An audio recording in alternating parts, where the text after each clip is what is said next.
Morning, Ademola and Victor, and good morning, Nigerians.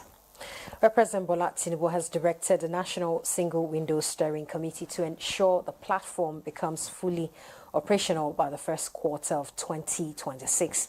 Chief of Staff Femi Gbajabiamila, who represented the president, delivered the directive during the 5th Steering Committee meeting held at the State House, Abuja. He said the recent Tax Reform Act signed into law in June underscored the urgency to accelerate reforms and push towards achieving Nigeria's $1 trillion economy target. And the Chief of Staff, who emphasized the role of a unified electronic platform in simplifying Nigerians' import and export operations, also highlighted the importance of financial and trade reforms in achieving national economic transformation, launched in April 2024. And the committee seeks to consolidate all agencies involved in imports and export onto a unified electronic portal.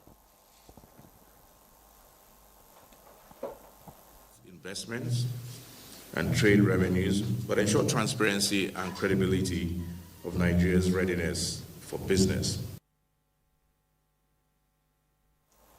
It is expected to reduce trade costs, cut delays, and enhance transparency and efficiency at Nigerian ports.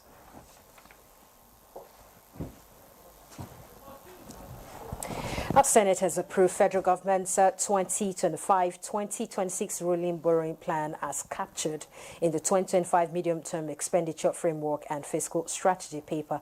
Also approved is President Tinubu's request for the issuance of federal government bonds in the domestic markets by the Debt Management Office, worth 757 billion naira.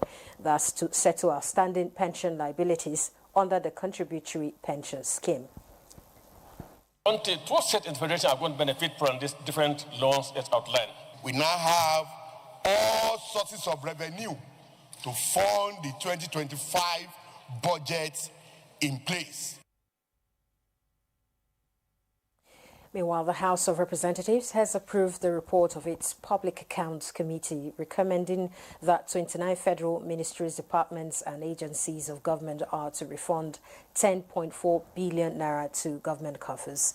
This followed the consideration of the report at the House Committee of the Whole.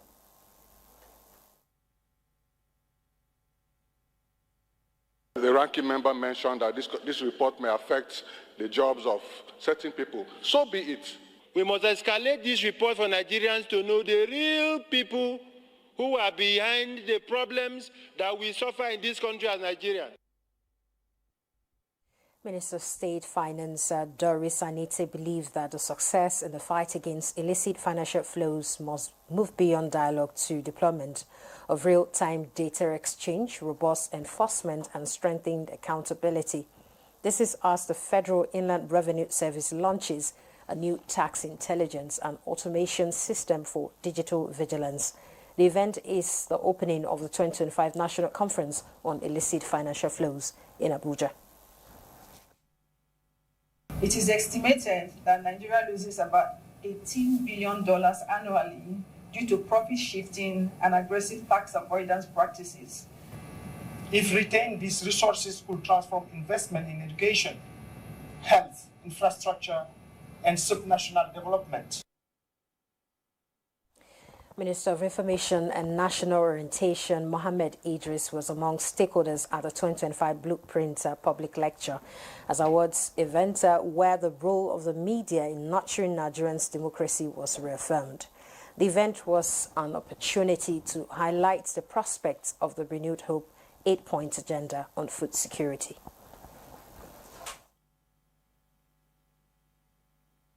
All of us media practitioners have to come together to walk this very delicate path and ensure that society is being kept together while also holding leaders and governments to account. Those are the highlights of the news at this hour. Good Morning Nigeria continues with Ademola and Victor after this short commercial break. Stay with us.